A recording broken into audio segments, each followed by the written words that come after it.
अपनी जो फाउंडेशंस हैं उसके बारे में पता होना चाहिए। कुछ ऐसे महापुरुष हमारे भारत में पैदा हुए हैं जिनके बारे में हमें पता होना चाहिए, जैसे कबीरदास जी हैं, गुरु रविदास जी हैं, गुरु नानक जी हैं, गुरु गोबिंद सिंह जी हैं, वैसे ही विवेकानंद जी हैं। इसी तरह महात्मा गांधी जी हैं, बाबा साहब जी हैं, डॉक्टर कलाम है, कल्पना चावला है, बहुत सारे हैं, इनकी सूची खत्म नहीं होगी। स्वामी विवेकानंद जी जिनका जन्म आज ही के दिन 12 जनवरी को हुआ था 1863 में।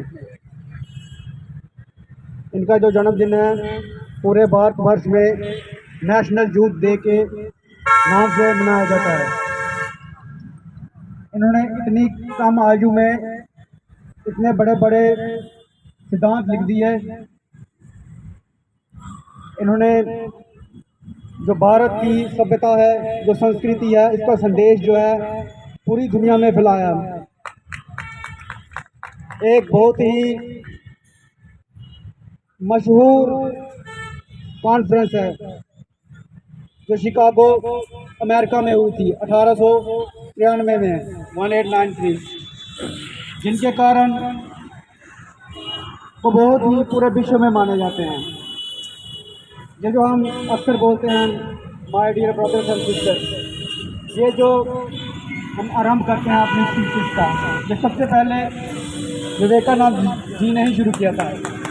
उन्होंने पूरी जो सभा थी वर्ल्ड पार्लियामेंट ऑफ रिलीजन, वहाँ पर सबसे पहले बोला था my dear brothers and sisters, I want you to introduce with my religion Sanatan Dharma, spread the message of Sanatan Dharma to far and wide.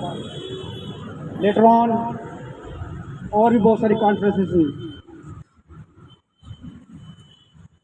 शुरू में जो भारत का सनातन धर्म था उसके बारे में बहुत सारी भ्रांतियाँ थी, बहुत सारी रूढ़िवादी विचारधारा थी इसके बारे में, लेकिन उन्होंने ये भ्रांतियाँ दूर की जब पूरी जो वर्ल्ड पार्लियामेंट ऑफ रिलीजन थी, अलग अलग मुल्कों से अलग अलग संत आए हुए थे, अलग अलग रिलीजन। पूरी दुनिया में बहुत सारे रिलीजन हैं, सिर्फ 4-5 ही नहीं है। तो अलग अलग धर्मों के लोग वहाँ पे आए हुए थे और अपना जो संदेश है, अपनी जो वेदांतिक फिलॉसफी है, अपने जो उपनिषद है, अपने जो पुराण हैं, अपने जो वेद हैं, उनके बारे में जो मैं करने आया उनको इंट्रोड्यूस किया।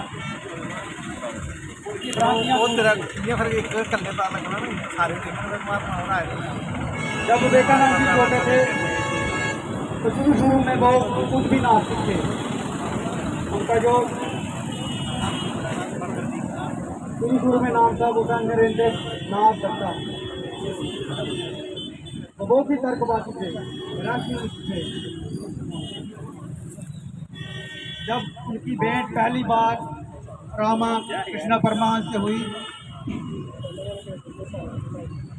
तो वो रामा कृष्ण परमहंस दरवाजे के अंदर से मंदिर में गोपाली की देवी जो कि उनकी वो आराधना करते थे, तो उन्होंने दरबार खटखटाया तो अंदर से आवाज़ आई कि हु आर यू।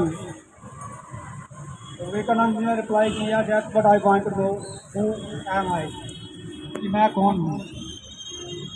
हम अक्सर बोलते हैं, अगर हम लोगों से ही कोई ये प्रश्न उठा ले कि हम कौन हैं, कोई कहेगा मैं शरीर हूँ, कोई कहेगा मैं आत्मा हूँ, कोई कहेगा मैं हिंदू हूँ, कोई कहेगा मैं मुस्लिम हूँ, कोई कहेगा मैं भद्रभाई हूँ, कोई कहेगा मैं डोगरा हूँ, कोई कहेगा मैं पुंची हूँ।